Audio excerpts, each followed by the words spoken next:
देखो रोडीज़ का ना बेस्ट पार्ट यही है कि अगर आपने अपनी बात रख दी, इंसान तब हार जाता है जब वो झुकना सीख जाता है लोगों के सामने। भाई एटलीस्ट जो मुझे फील हुआ है ना, जो मेरे को लगता है कि भाई ये सही है, मैंने उस चीज़ के लिए स्टैंड लिया। आपको कोई मेरे को 10 दिन बोलेगा ना कि भाई तू गलत आदमी है, तो मुझे 11वें दिन ना वो मेरे मन में डाउट आएगा। जनता आपको पहचानती है आपके काम से, वो बहुत बड़ी बात है। तो वो मेरे लिए इतना बड़ा चैलेंज था कि अगर आज नहीं जीता ये टास्क तो आज ही गुड बाय हो जाएगा। कर्म या कांड में जो कर्म है ना, वो सोनू सर ही हैं। कंटेस्टेंट को लड़ने देते थे, ऐसे लगता था मुझे कभी कभी कि मैं गैंग लीडर को दिखता था कि भाई 2 कंटेस्टेंट वहाँ पे भी हैं यार। उनको जब एंड हुआ ना तो हम लोग ताली बजाया यार। हम लोग की आंखों में उस दिन ऐसे नमी हो गई। मैं चलो ठीक है, finally they are together. Bigg Boss Bigg Boss Bigg Boss big loss. यार बिग बॉस मुझे लगता है बहुत ही अमेजिंग शो है। मुझे लगता है कि मेरे अंदर वो सारी क्वालिटीज़ हैं जो बिग बॉस के घर में लोग होते हैं उनके पास होनी चाहिए। जिस तरीके से वो उनके अंदर जो फायर है ना, ट्रस्ट में बहुत ब्रूटल शो है, बहुत ही प्रॉमिसिंग होने वाला है। तैयार हो जाओ सब लोग, आग लगाने वाला है सब। Hello, my name is Sachin Sharma and you are watching me on Filmibeat. Hello everyone, मैं हूं सुरभि रन सिंह और आप सभी का वेलकम है फिल्मी बीट में। आज हमारे साथ है MTV रोडीज कर्म या कांड के कंटेस्टेंट सचिन शर्मा। आपका वेलकम है फिल्मी बीट में। Thank you so much, thank you so much. सबसे पहले मुझे पूछना है, आपको लोग डांसर कहते हैं तो अच्छा लगता है या रोडी कहते हैं तो? यार डांस एक ऐसी चीज़ है, मेरी लाइफ में एक डांस एक ऐसी परिभाषा है जिसके बिना मैं एग्जिस्ट ही नहीं करता। अगर मुझे एक बार को रोडी ना भी बोलें पर मुझे लोग मेरे डांस से पहचाने तो मुझे ज़्यादा खुशी होगी, क्योंकि मैंने 9 साल सिर्फ डांस ही किया है। ऐसी बात नहीं है कि लोग मुझे रोडी बोलते तो मुझे ऐसे अच्छा नहीं लगता है, बहुत अच्छा लगता है। इनफैक्ट हम लोग अभी इंटरनेशनल टूर पे गए हुए थे दुबई में, इतने फैंस मिले वहाँ पे, लोग इतना। और पता है क्या होता है ना, जब कोई दिल से सीज़न को फॉलो कर रहा होता है ना, तो वो आपको बता पाता है हर एक चीज़ कि आपने इस टास्क में इतना अच्छा परफॉर्म किया, आपने यहाँ पे इतना अच्छा गेम खेला। तो हर एक ऑडियंस का रिएक्शन में जिन लोगों से मिला उन्होंने बोला कि यार तुम लोगों ने बेस्ट गेम खेला है जर्नी पे, तो बहुत ही अच्छा लगता है जब लोग रोडी बोलते हैं। डांस जनता आपको पहचानती है आपके काम से, वो बहुत बड़ी बात है, चाहे वो कोई भी शो हो। ओके, डांस के बारे में तो हम ज़रूर बात करेंगे, लेकिन अभी रोडीज़ की बात करते हैं कि कैसी आपकी जर्नी रही ऑडिशन से लेके जहाँ तक का आपका सफ़र था, कैसा था और क्या कुछ चेंजेस आपने खुद में देखे? सच बताऊं, मैं मेंटली बहुत स्ट्रॉन्ग बना हूँ आफ्टर रोडीज़, क्योंकि मैं इमोशनली बहुत वीक हूँ। अभी भी वीक हूँ, क्योंकि मुझे ना कोई भी जल्दी डैमेज कर सकता है। बट मेंटली मैं बहुत स्ट्रॉन्ग बना हूँ कि मैं कितनी भी वर्स्ट सिचुएशन होगी ना या कुछ भी होगा, मैं मेंटली सर्वाइव कर लूँगा हर एक चीज़ के बिना। मैं इतना स्ट्रॉन्ग बना हूँ रोडीज़ पे, क्योंकि वो लाइफस्टाइल ही ऐसा है कि आप कैंप साइड में रहते हो, ठीक है, आपको डेली लेट खाना मिलता है, सुबह जल्दी जगा देते हैं, तो बहुत ही ना पेनफुल प्रोसेस है वो। मतलब पेनफुल नहीं बोलूँगा, बट ये एक्चुअल में है या सिर्फ शो में या कैमरे में दिखने के लिए? मैं सच बताता हूँ कि रोडीज़ इज़ फॉर रियल, कुछ स्क्रिप्टेड नहीं होता है उधर। क्योंकि क्या है ना, कोई आपको बोल नहीं रहा है कि आपको ऐसा करना है, कैमरे लगे हुए हैं, आपको जो करना है करो, जैसा टास्क परफॉर्म करना है आप परफॉर्म करो, जो चीज़ें आपको फील होती हैं आप वो अपने पॉइंट ऑफ व्यूज बोल सकते हो, कोई आपको नहीं रोकने वाला है। तो कुछ भी ऐसा नहीं कोई आपको आकर बोले कि आप ऐसा बोलो। मेकर्स भी आपको अगर नहीं बोलेंगे आपको ऐसा बोलना है, आपको जो दिल करना है ना, आपको जैसा लगता है कि आपको जो दिखाना है, जो आप कहना चाहते हो आप कह पाते हो अच्छे से। तो रोडीज़ का बेस्ट पार्ट ही यही है। और मेरी जर्नी में बस बेस्ट चीज़ यही हुई है कि भाई एटलीस्ट जो मुझे फील हुआ है ना, जो मेरे को लगता है कि भाई ये सही है, मैंने उस चीज़ के लिए स्टैंड लिया हमेशा। चाहे किसी को ऑफेंड फील हुआ हो इस चीज़ से, चाहे किसी को बुरा लगा हो इस चीज़ से, बट मैंने खुद के पॉइंट ऑफ व्यूज़ रखे हैं शो पे। और मैं जर्नी पे दिखाऊँ लोगों को कि भाई इसने बोला है, इसने चीज़ें करी हैं, इसने रखा है, अपनी बातें इसने सामने रखी हैं। कुछ लोग ऐसे भी हैं जो पूरा सीज़न चले गए पर उनको किसी ने देखा भी नहीं जर्नी पे। ट्रस्ट में, मतलब ऐसे नाम हैं बहुत सारे जिन्होंने पूरा सीज़न कर लिया, फिनाले भी कर लिया, बट नहीं दिखे यार। सो मतलब मुझे एक बात जाननी है कि ऐसे जब शोज़ करते हैं, रियलिटी शोज़ रोडीज़ की तरह, तो जैसे कि आपने कहा कि दिखना बहुत ज़रूरी है, उसके लिए बोलना बहुत ज़रूरी है, उसके लिए मुद्दों में घुसना बहुत ज़रूरी है। तो क्या आप खुद जो हैं वो बन के उस शो में जाते हैं या फिर आपको कुछ चीज़ें जो आप में नहीं है वो भी करनी पड़ती है दिखने के लिए? मुझे ऐसे लगता है कि बी रियल।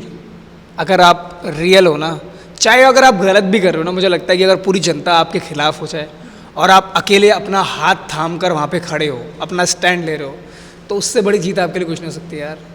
इंसान तब हार जाता है जब वो झुकना सीख जाता है लोगों के सामने, कि भाई अब ये लोग सब लोग बोल रहे हैं तो मुझे ऐसा रिएक्ट करना पड़ेगा। अगर तुम लोग उस मोमेंट पे भी सही हो ना, कि तुमको पता है कि भाई मैं यहाँ पे सही हूँ, तो कितने भी लोग कुछ भी बोले तो मेरा पॉइंट ऑफ व्यू, मेरी चीज़ें ऐसी रहने वाली हैं और मैं रियलिटी से रहने वाला हूँ। जब आप रियल रहते हो ना तो आपको लोग समझते हैं, थोड़ा लेट समझते हैं, थोड़ा देर से समझते हैं, पर लोग समझते हैं आपको। अच्छा, जजेस की बात करूँ तो आपका फेवरेट कौन रहा है? सोनू सूद, गौतम गुलाटी, प्रिंस नरूला, रिया भी इस बार सीज़न में एज अ जज है। आपको कौन आपका फेवरेट रहा है? रिया मैम। एंड सोनू सर के साथ क्या है ना, उनका कुछ कंपैरिजन ही नहीं है भाई, वो इंसान ही ऐसे हैं, मतलब वो भगवान है, साक्षात भगवान है धरती पर, ट्रस्ट में। क्योंकि उनकी जो चीज़ें हैं, जिस तरीके से वो इंसान को ट्रीट करते हैं, एंड सब लोग बहुत कंपेयर करते हैं रणविजय सर को और सोनू सर को। मुझे लगता है दोनों बहुत ही अलग पर्सनालिटी है। सोनू सर की जो पर्सनालिटी है मुझे रोडीज़ पे पर्सनली बहुत पसंद है। बट क्या रणविजय सर की जो प्रेजेंस है वो मिसिंग लगा? क्योंकि अब तक अगर रोडीज देखा होगा तो मतलब उनका जो प्रेजेंस है, आई गेस कुछ लोग शो में उनकी वजह से ही जाते थे, पर उनका नहीं होना शो में लोगों को बहुत डिसअपॉइंट, बहुत सारे लोग हुए हैं। सो ऐसा कुछ आप लोगों को फील? बहुत लोगों ने बोला है इस चीज़ के बारे में, पर मैं आपको एक चीज़ बोलना चाहता हूँ गाइस, ऑडियंस को ना एक्सेप्ट करना चाहिए कुछ चीज़ें। क्योंकि क्या होता है ना कि जैसे फॉर एग्जांपल रणविजय सर का डेफिनेटली कोई रिप्लेसमेंट नहीं है, क्योंकि भाई वो गॉड ऑफ रोडीज़ हैं, वो ग्रैंड फादर हैं, समझ रहे हो आप। बट सोनू सर ने भी यार मुझे लगता है by far the best host किया है यार इस सीज़न, बड़ा ही स्मूथली, एक धैर्यता से, एक प्यार से, एक मोहब्बत से उन्होंने पूरा सीज़न निकाला है। इतने सारे झगड़े उन्होंने सॉल्व करवाए हैं। और देखो सीज़न था कर्म या कांड, मुझे लगता है कर्म या कांड में जो कर्म है ना वो सोनू सर ही हैं। और ये जो सीज़न है ना वो बहुत जस्टिफाइड है, क्योंकि कंटेस्टेंट और गैंग लीडर सारे कांड ही थे और सोनू सर कर्म थे। तो जब भी शो पे कांड होता था, जर्नी पे कांड होता था, तो सोनू सर उस कांड को कर्म में बदलते थे कि भाई तुम लोगों ने कांड किया है, अब मेरी कर्म करने की बारी है। तो ये सीज़न बहुत इंटरेस्टिंग था यार। आई मीन लाइक जो कॉम्बिनेशन था कर्म या कांड का वो बहुत ही इंटरेस्टिंग था, and by far the best host for the show. That's what I feel for Sonu sir. जैसे कि आपने कहा कर्म या कांड, जजेस में भी ये चीज़ था, कुछ लोग जो कर्म करने वाले कुछ कांड। अगर मैं कहूँ तो रिया गलत नहीं होगा, क्योंकि इतना कुछ उनको लेकर पास्ट में हुआ है। पहला पॉइंट ऑफ व्यू क्या रहा रिया से मिलने के बाद? मैं जब जर्नी पे गया और मैं जब उनकी गैंग में सिलेक्ट हो गया ना, तो मुझे बड़ा बुरा फील हुआ। मैंने बोला यार प्रिंस भाई की गैंग में जाना था यार, अब तो मज़ा ही नहीं आएगा, अब तो रोडीज़ नहीं कर पाऊंगा मेरे को ना। रिया के लिए वो एक जो लोगों के दिमाग में चीज़ें ये क्या है ना, ह्यूमन साइकोलॉजी है। आपको कोई 10 दिन बोलेगा ना पागल हो, तो आपको 11 दिन फील होने लगेगा यार। अगर आपको कोई मेरे को 10 दिन बोलेगा ना कि भाई तू गलत आदमी है, तो मुझे 11वें दिन ना वो मेरे मन में डाउट आएगा। आप जब जनता किसी चीज़ को इतना बॉम्बार्डिंग करती है ना, इतने चीज़ों के बारे में बोलते हैं, तब आपको फील होता है कि यार ये शायद गलत है यार। पर मैं वही बोल रहा हूँ ना, मीडिया से इतनी छोटी छोटी क्लिपें बाहर जाती हैं। मैंने लास्ट टाइम भी बोला था, मैं भी बोल रहा हूँ कि 10-10 सेकंड के जो वीडियो एडिट्स होते हैं ना, उन पर बिलीव मत किया करो गाइस। रिया मैम के बारे में मैं उनकी तारीफ़ हमेशा इसलिए करता हूँ क्योंकि वो सच में बहुत जेन्युइन इंसान है। और अभी रिसेंटली मैंने उनका एक स्पीच सुना था, जिस तरीके से उन्होंने इंडिविजुअलिटी के बारे में बात किया है ना, जिस तरीके से उन्होंने एक स्टैंडर्ड सेट किया अपनी स्पीच के थ्रू, मुझे लगता है उस लड़की में बहुत पावर है यार। She is very powerful. तो I really like her as an individual, और गेम में तो she was one of the best and smartest gang leader. That's what I feel. तो अगर वो आपकी लीडर थी तो ऐसे थोड़ी बहुत बातें भी होती है, तो क्या कभी उस केस के बारे में, सुशांत सिंह राजपूत के बारे में कुछ बातें हुई या उन्होंने कुछ शेयर किया? आप लोगों ने पूछा? हम लोगों ने एक बार घर जब गए थे तो एक बार पूछा था इस चीज़ के बारे में, बट वो क्या है ना, वो बहुत हंस के टाल देती हैं इस चीज़ को। मतलब मे बी, और क्या होता है ना, इंटरनली बहुत फील होता है कि इंसान इस चीज़ के बारे में ऑलरेडी बहुत एग्जॉस्टेड है, बहुत ड्रेन्ड है, इस चीज़ के बारे में ज़्यादा बात नहीं करना चाहता है। आप क्या होता है ना, कोई एक चीज़ हो जाती है ना, आपसे सेम जो भी आपसे मिल रहा है सिर्फ उसी एक चीज़ के बारे में बात कर रहा है। आपके रियल लाइफ में क्या चल रहा है, आप कितने क्या कर रहे हो, कितनी मुसीबत है आपकी ज़िंदगी में, कोई उस चीज़ के बारे में बात नहीं कर रहा है। हर एक इंसान आ रहा है, वो हॉट टॉपिक चल रहा है, उस चीज़ के बारे में बात कर रहे हैं, तो वो ना कहीं पे उनके चेहरे पर दिखता है कि वो इस चीज़ से बहुत एक्सॉस्टेड हैं इंटरनली, वो चेहरे पे दिख जाता है। एंड मैं बहुत गुड ऑब्जर्व करता हूँ चीज़ों को, तो वो फील होता है। हम लोगों ने पूछा भी था, बट उन्होंने उतना कुछ अच्छे से एक्सप्लेन किया नहीं, पर यस वो दिखता है चेहरे पे। और जो दो और लीडर्स हैं, प्रिंस एंड गौतम, इन दोनों के बीच में, इन दोनों का जो झगड़ा है सीज़न का बहुत बड़ा हाईलाइट रहा है।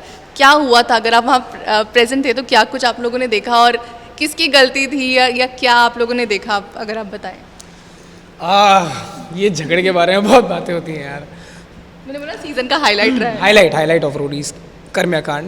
मेरे झगड़े के बारे में मतलब मैं क्या बोलूँ, सीरियसली सब लोगों ने इतना कुछ बोल दिया है और इतनी सारी चीज़ें कह दी हैं। मुझे लगता है कि दोनों अपनी जगह पे सही हैं, दोनों गैंग लीडर हैं भाई। मुझे लगता है झगड़े नहीं करने चाहिए थे, कंटेस्टेंट को लड़ने देते थे। ऐसा लगता था मुझे कभी कभी कि मैं गैंग लीडर को दिखता था तो कि भाई दो कंटेस्टेंट वहाँ पे भी हैं यार जो हमारे लिए लड़ते हैं यार, हमारे लिए सोचते हैं इतना, और अपने पॉइंट ऑफ व्यूज़ रखते हैं। देखो रोडीज़ का ना बेस्ट पार्ट यही है कि अगर आपने अपनी बात रख दी और आप कितना स्मार्टली उस चीज़ को टैकल करके आगे बढ़ गए ना, वो सबसे बड़ी जीत होती है। अगर आप फंसे रह गए उसी लूप में, लड़ाई झगड़ों में, घृणा में, चीज़ों में लगे रह गए ना, तो आप वहीं फंसे रह जाते हो। तो वैसा है। तो मुझे लगता है ये फ़ाइट के बारे में सब लोगों ने इतना कुछ बोल दिया, मुझे लगता है कि मुझे बेस्ट तब लगा, सब लोगों ने फाइट वाला साइड देखा, पर किसी ने वो साइड देखा जब उन दोनों का आपस में सॉल्यूशन हुआ था और प्रिंस भाई ने हाथ बढ़ाया था आगे की तरफ जाकर कि भाई एक काम करते हैं, ख़त्म करते हैं इसको, फ्रेश शुरू करते हैं।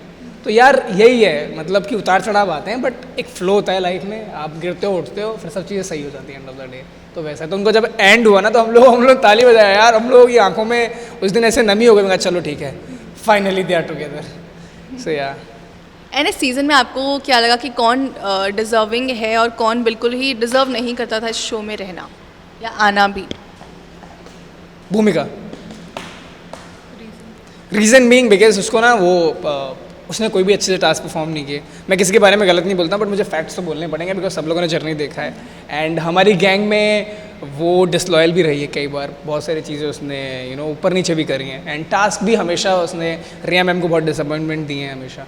सॉरी भूमिका, not getting personal bro, but या ऐसा ही है।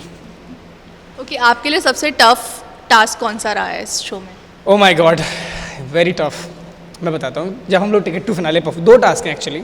जब मैं प्रिंस भाई के साथ परफॉर्म कर रहा था, तो वो इतना प्रेशर था उस दिन जब मैं उनके साथ दौड़ रहा था, और जब मैंने वो लीड लिया तो थोड़ा सा ऐसे लगा कि चलो ठीक है, हो रहा है, अच्छा हो रहा है, मज़ा जा रहा है। क्योंकि वो भाई, वो इंसान में ना बहुत ताकत है, बहुत एग्रेसिवली परफॉर्म करते हैं। तो एक तो वाशु था साथ में और ऊपर से प्रिंस भाई थे, तो उस दिन बहुत प्रेशर 3-2-1 को उस दिन बहुत प्रेशर फील हो रहा था कि भाई कि क्या मैं जीत सकता हूँ ये टास्क।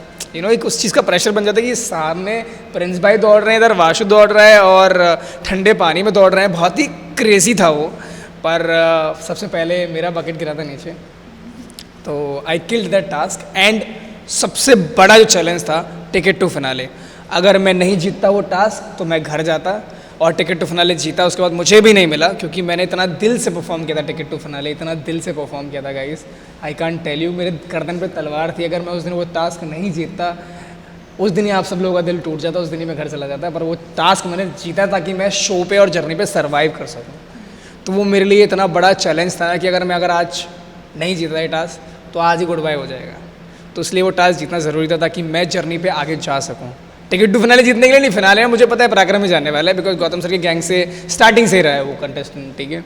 पर मैंने मेरे सर्वाइवल के लिए परफॉर्म किया, टिकट टू फिनाले जीता और हम लोग आगे बढ़े, मज़ा आ गया। काफ़ी रियलिटी शोज़ का आपको एक्सपीरियंस है, अभी आपने रोडीज़ किया है और एक और शो है बिग बॉस, वो भी वायाकॉम का ही शो है। सो अगर आपको बिग बॉस ऑफर होता है या क्या आप इंटरेस्टेड हो जाने में शो में? यार बिग बॉस मुझे लगता है बहुत ही अमेजिंग शो है, और मैं ऐसा नहीं बोलूँगा मैं बहुत बड़ा फ़ैन रहा हूँ बिग बॉस का या ऐसे रहा हूँ। मैं कभी कभी क्लिप्स देखता हूँ या चीज़ें देखता हूँ, या कोई सीज़न मैं फॉलो करता हूँ, बिकॉज जब बहुत सारे लोग थे, Siddharth Shukla was there and then MC Stan was there, क्योंकि वो भी हिप हॉप को रिप्रेजेंट करता है। एंड देन लास्ट एल्विश वाला जो सीज़न था, तो ये सब सीज़न देख के ना करता है, क्योंकि मुझे लगता है कि मेरे अंदर वो सारी क्वालिटीज़ हैं जो बिग बॉस के घर में लोग होते हैं उनके पास होनी चाहिए।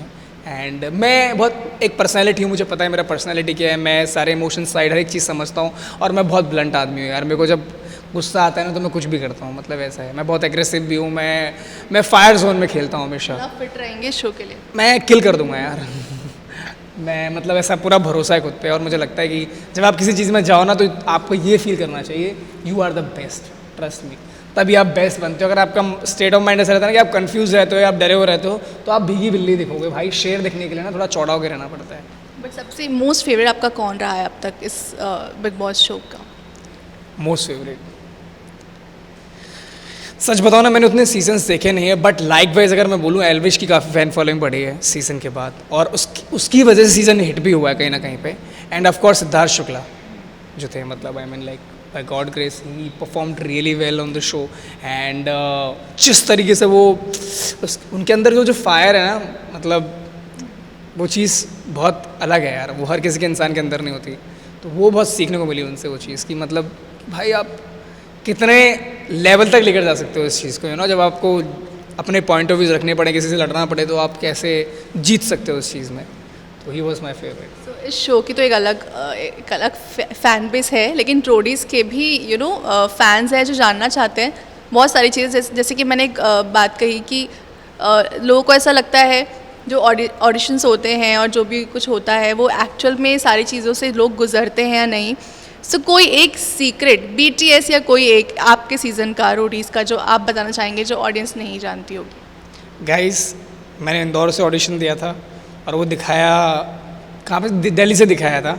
मैं आप लोगों को बता दूँ, रोडीज़ के जो ऑडिशन प्रोसेस है ना, सबसे पेनफुल पार्ट है। जो आप बोलते हो ना कि स्क्रिप्टेड है, लोग घुस जाते हैं अंदर जर्नी पे, मैं आपको बता रहा हूँ, एक बार आप ऑडिशन देने जाओ, 50-50 हज़ार लोग आते हैं और उसके बाद भी लोग सिलेक्ट नहीं होते हैं, GD1 GD2 से ही बाहर हो जाते हैं। ट्रस्ट में बहुत ब्रूटल शो है। आपकी, मैं गलत शब्द बोलना नहीं चाहता हूँ, बट फाड़ कर रख देते हैं वो लोग GD1 GD2 में और PI में। आप जाते हो ना, आप कांपने लगते हो, क्योंकि आपको पता ही नहीं ना कि आपके साथ क्या होने वाला है। चलो डांस परफॉर्मेंस तो मैं रेडी करके जाऊँगा कि भाई ये मेरा प्रिपेयर है 2 मिनट का और मैं जाके परफॉर्म कर दूंगा, राइट। रोडीज़ पे आप क्या करोगे, आपसे क्या पूछने वाले हैं, आपसे क्या करवाने वाले हैं आप, तो आपको ना पता ही नहीं रहता है, सब बहुत इम्पल्सिवली होता है। फिजिकल के साथ साथ मेंटल टेस्ट आपको पता रहना चाहिए ना कि आपको क्या बोलना है। अगर आपको कुछ क्वेश्चन पूछा और कुछ जवाब दिया या आपको नॉलेज ही नहीं उस चीज़ के बारे में, तो बहुत ख़राब भी दिखते हैं ना ये शोज़। ऐसे बहुत रिस्की शोज़ हैं।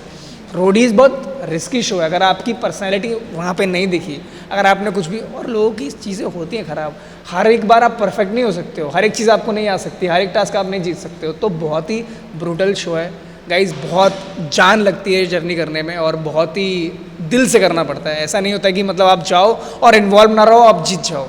आपको इन्वॉल्व रहना पड़ेगा, तभी आप आगे तक जा पाओगे, तभी आप दिख पाओगे जर्नी पे। अगर आप इन्वॉल्व नहीं रहोगे, आप दिल से नहीं खेलोगे, अगर दिल से नहीं करोगे तो आप दिखोगे भी नहीं। जैसा मैंने बोला ना, बहुत सारे लोग थे जर्नी पे। पर ओके, अब आपके फ्यूचर प्रोजेक्ट्स क्या हैं? मैंने सुना फैंस के लिए कोई सरप्राइज़ भी है, क्या है वो? मैंने ऑलरेडी बोल ही दिया गाइस, मेरा एक बहुत ही अमेजिंग ट्रैक आने वाला है, पूरी एल्बम है एक्चुअली, तो वो टू भी कंटिन्यूड होने वाली है। बहुत सारे गाने उस एल्बम में और बहुत ही फ्यूचरिस्टिकली हम लोग इस चीज़ को प्लान कर रहे हैं। बहुत ही मेहनत करी है इस चीज़ के पीछे। मैं पिछले 2-3 साल से रिसर्च कर रहा था। जो भी मैंने पिछले 9 साल में मेहनत करी है मेरे डांस करियर को लेके, वो 9 साल इस वीडियो के अंदर है। चाहे वो विजुअल हो, चाहे वो डांसिंग पार्ट हो, चाहे वो वीडियो का एक एस्थेटिक पार्ट हो, तो बहुत ही ट्रीटमेंट पे और बेस्ट जो लोग हैं ना, मतलब इंडिया के जो एडिटर्स हैं, कलरिस्ट हैं, वो लोग इस प्रोजेक्ट का पार्ट हैं। तो आई होप बहुत ही प्रॉमिसिंग होने वाला है। तैयार हो जाओ सब लोग, आग लगाने वाला हूँ मैं सब। फिल्मी बीट की तरफ से भी आपको ऑल द बेस्ट, और हम चाहते हैं आपको इंडिया के सबसे बड़े कंट्रोवर्शियल रियलिटी शो में देखना। आई होप हम देख पाए। Big Boss, Bigg Boss, Bigg Boss, big loss. अगर मुझे नहीं लिया बिग लॉस हो जाएगा, याद रखना। I am just joking guys, but ले लो यार, क्या है यार, इतना तो अच्छा हूँ यार, है सब लोग प्यार भी करते हैं। और जो लोग लप्पू सिंह बोलते हैं उनको भी मैं एक बात बोलना चाहता हूँ, I love you guys. Thank you so much. Thank you so much, thank you.